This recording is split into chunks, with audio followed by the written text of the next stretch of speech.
Welcome to the Gen Z Journey, where we work with you through an entrepreneurial lens to build a wholesome perspective on life and build both our business and personal dreams together. Join our community on Facebook, Instagram, and LinkedIn at Gen Z Journey.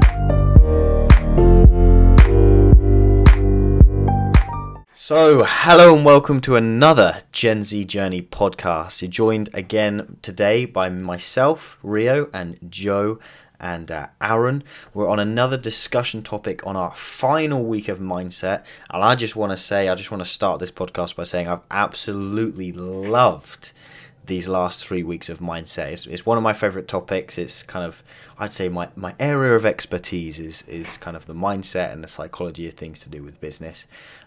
So I've really enjoyed this. I've really enjoyed the interviews with our guests and just getting real deep into the ways in which they think and some routines and some rituals that make them successful. But without further ado, we're going to get into this podcast. We're on our final discussion podcast for this week, and is it final? Yeah, it is the final, isn't it? I think so.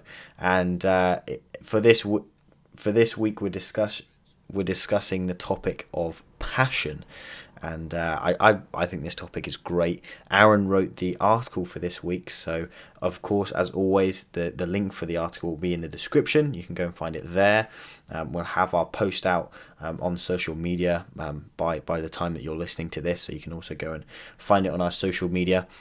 But yeah, definitely go and have a read. These, like I always say, these podcasts are kind of like a little overview and a little insight into what really the article has to offer, because the articles are always very informative, and we put our heart into those articles, I'd say, Aaron, don't you think? We really do. But yeah, let's get straight into things, and I'll start with the first question I always ask, Aaron, is what was your intention behind writing this article? Yeah, so I wanted to go back into passion and specifically going back into the growth mindset, because that idea of a growth mindset is more of an overarching idea of just a growth theory in general.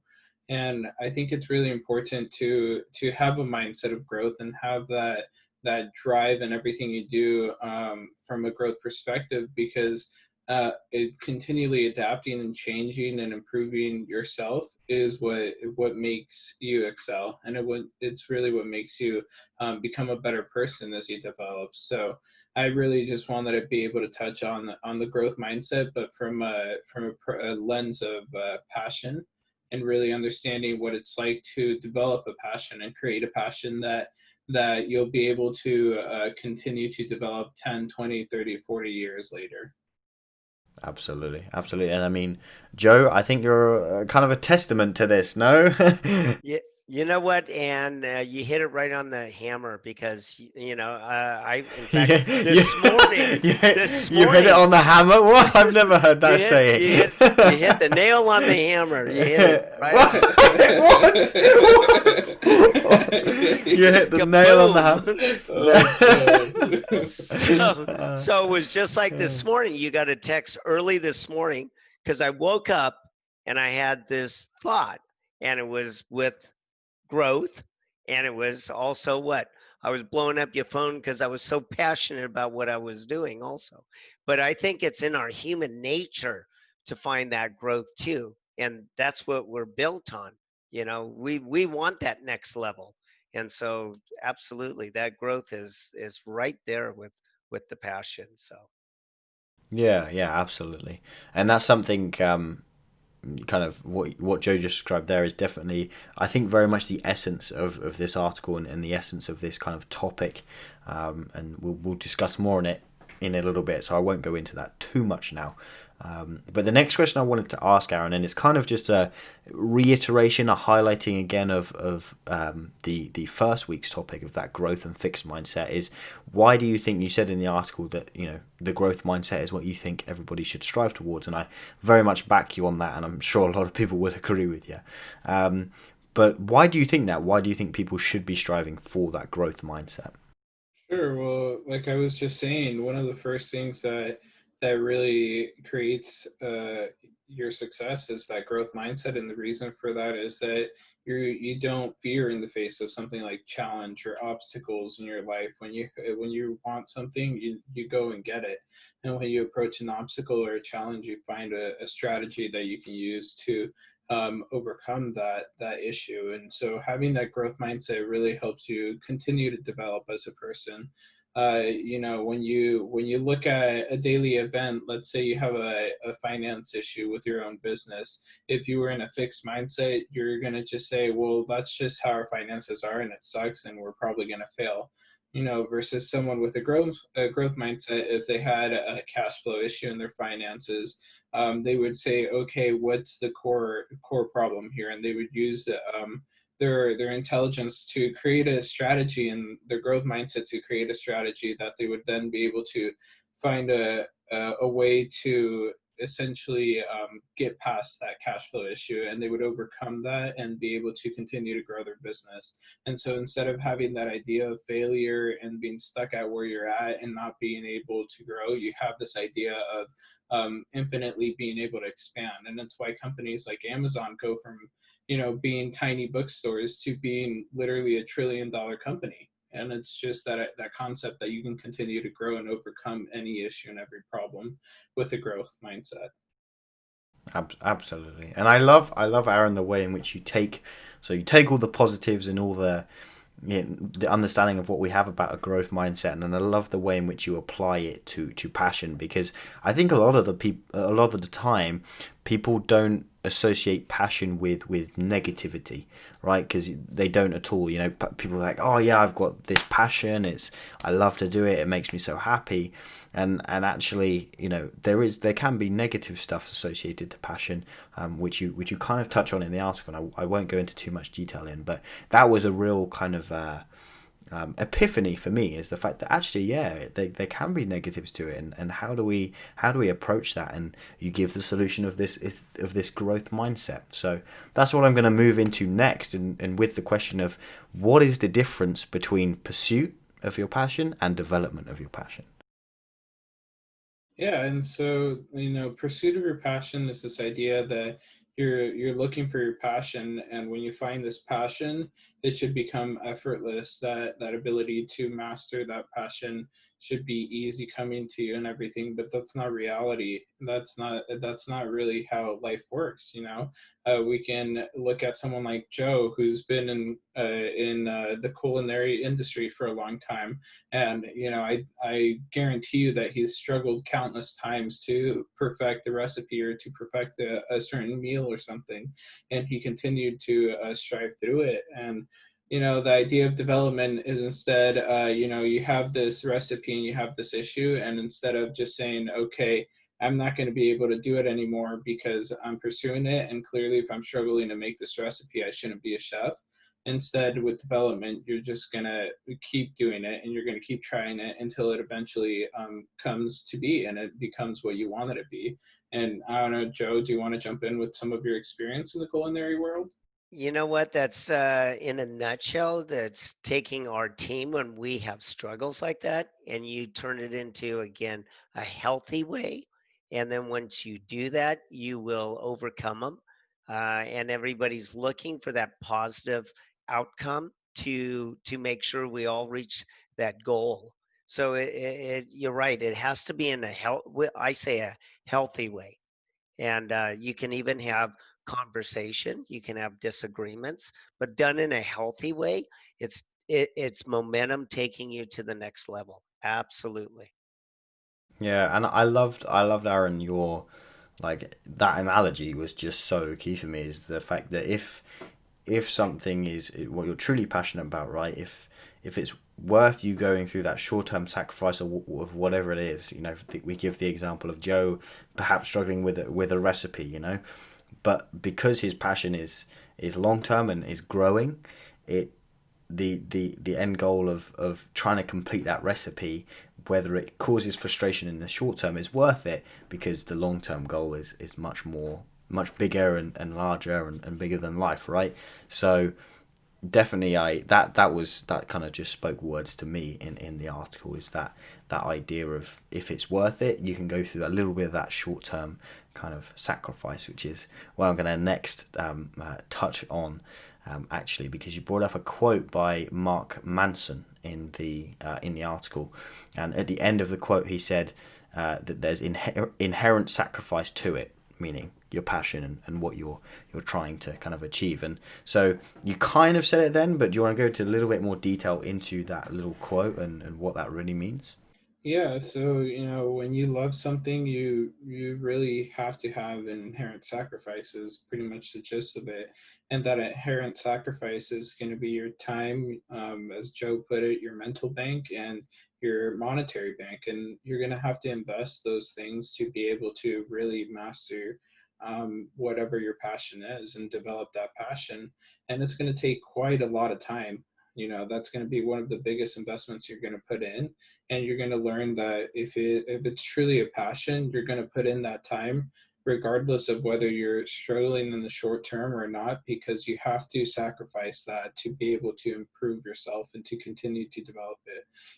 When you hit a plateau, you're not just going to say, okay, I can't solve it anymore. You're actually going to invest more time to be able to overcome that plateau, because eventually, the more you repeat something, the better you're going to get at it. Yeah, and I think it really, that inherent sacrifice goes straight back into that what we just spoke about before in terms of that pursuit and development. It's never a straight path to like wherever you're going with your passion and whatever it is and whatever you're chasing. I know, Aaron, a big motivator for you is just really advocating for people and kind of really just helping people and being there. Like that's a huge motivation for you, and that's not a straight A to B. It's not like, right, if I do this every day, then I'm going to achieve my goal. No, it's going to chop and change and move, and that's okay. And it might require some sacrifice in the meantime. Definitely, and I think that's huge for people. I think just taking a minute and reflecting on that is just the fact that things are not always straight and not always simple, and it's okay that it's complicated, but you will get there if you just keep pursuing it. That's huge. Okay, I got to jump in again.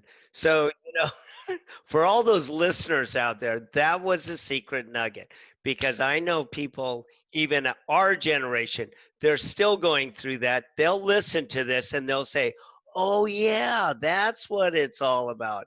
So we just gave it away on the podcast, which is wonderful. That's what this thing's all about.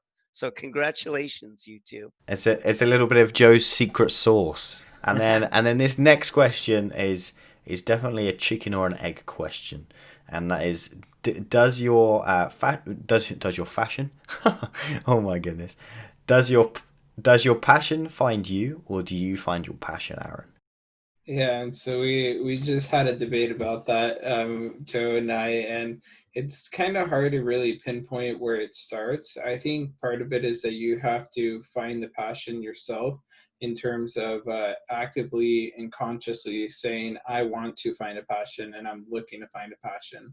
And then from there, you use that idea to kind of diversify and try all kinds of things and try new things over and over, until eventually your passion finds you, in the sense that it falls on your lap, and it's something that just sparks you up, and it makes you happy, and it makes you go, yes, I want to start doing that, and I want to do more of that.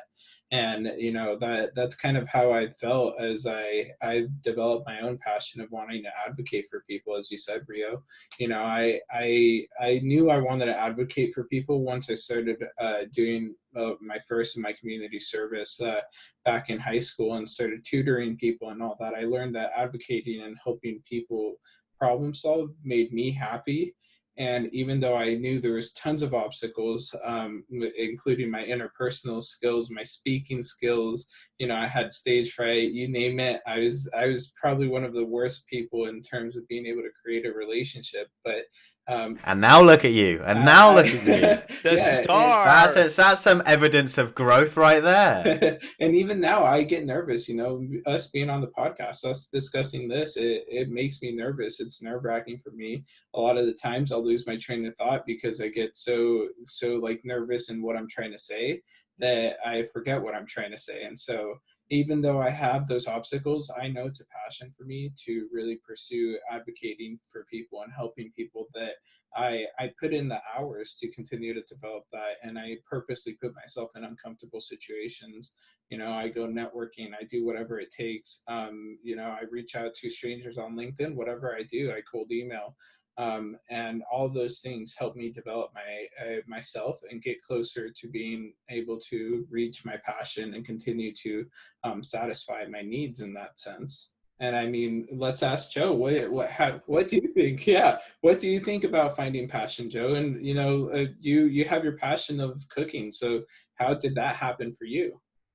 Exactly what you said. You got to go find several different things, and then all of a sudden, I believe passion will find you. It will give you another word for passion is fulfillment. You'll feel that fulfillment. And I think that's also the part of the chase with this, because you're trying to fulfill your passion. And so, but yeah, you must try different things. I started off in cooking, then I went into management, then I went into consulting, you know, and then I found out I was a very good communicator, and I want to be Hollywood. Look how old I am now. And now I'm just starting, trying to get in front of the camera. And actually, what Joe just said, I think, is an important fact, is that you can have multiple passions. There's Yes. an Yes. indefinite amount of passions that you can have. And not only that, but sometimes your passion boils down to a specific type of activity. For him, it's communication, being able to create systems. And it's not just specifically cooking, but it's everything that involves him being able to create a system and being able to communicate people, which turns out to be management, and being able to create a podcast with us too. All of those things are passions for him. And it's not one specific activity. It's actually a lot of activities that fulfill a certain desire or feeling that you have. Very well put. Very well put. Yeah, Aaron's on fire tonight. And I think maybe it's just come to me now. Maybe we should do as kind of our next in a few weeks' time, when we come back onto the topic of personal development. Maybe we should start with the topic of when to say no to things, because I know that when people get passionate about stuff, this is something I've been experiencing over the past couple of weeks for sure.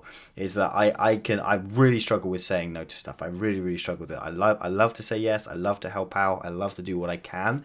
But in reality, that can, if you say, I had this great quote, and this is where I realized that actually, Rio, you're being a bit of an idiot, and you need to just chill out and cut down on what you're doing, so you can focus more on the things that are important to you and that bring you really joy. So I heard this quote that it's better to say to someone, yeah, I can do this, I can do 50, and then you do 60, rather than saying to someone, yeah, no, I can do 80 and delivering 60.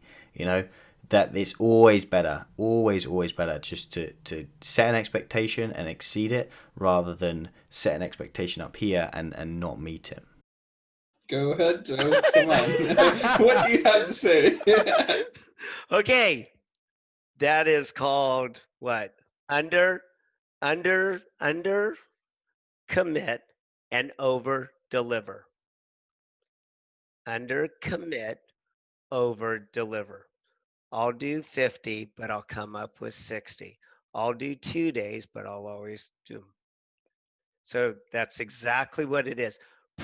Okay, listeners, another secret sauce out there. Two secret Yes, sauces. absolutely. Very, very good, Rio. Yes. We all, including, I got 2 hands up. We all have to learn how to do better at that. That's that's a work in progress, but very important. We've got so much secret sauce now, Joe. We're gonna have to make like a little meme or a little animation for the podcast, and on YouTube. You should go and check out our podcast on YouTube. But yeah, we're gonna have to make a little animation for Joe's secret sauce time. Ooh, check out the secret sauces. I like it. We'll have to do some highlights on our TikTok as well. You should go and check out our TikTok as well. Look at all this marketing, guys. But yeah, you should go and check our TikTok. We'll put some highlights of Joe's secret sauce on our TikTok as well. There you go. But very good point, Rio, on the serious side. Very good point. Yes. Yeah, definitely.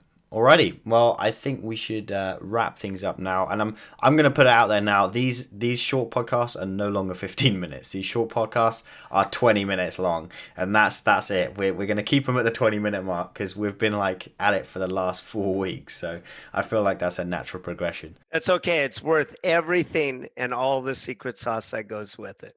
Brilliant. Okay, well, we'll finish as we always do. Cheers for now. Be safe. And be healthy. As always, head over to the Instagram and Facebook at Gen Z Journey, where you can get an inside scoop of what's going on behind the scenes, as well as seeing the exciting guests that are coming on for that week. But above all else, thanks so much for listening. We really appreciate all your participation, and we're excited you're on this journey with us. See you next time.